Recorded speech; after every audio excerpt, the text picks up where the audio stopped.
तसं पाहिलं तर आज कोणतीही निवडणूक कोणी जिंकलेली नाही,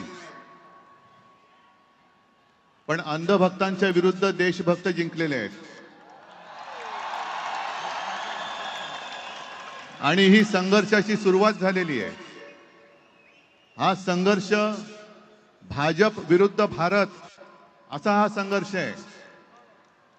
आणि या संघर्षामध्ये आपण सर्वजण जात पात धर्म पक्ष विसरून, होय मी भारतीय आहे, मी देशभक्त आहे, या एकाच भावनेने सहभागी झालात. मला असं वाटतं की अशा प्रकारचे डायलॉग्स हे गेल्या 10 वर्षात त्यांनी अनेक वेळा मांडलेले आहेत, पण त्यांचे डायलॉग्सचा कोणावरही असर होत नाही. संपूर्ण भारत मोदीजींच्या पाठीशी आहे.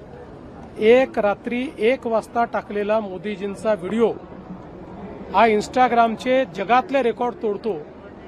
याच्यावरूनच लक्षात येतं की भारत कोणाच्या पाठीशी आहे. Bureau report HN network.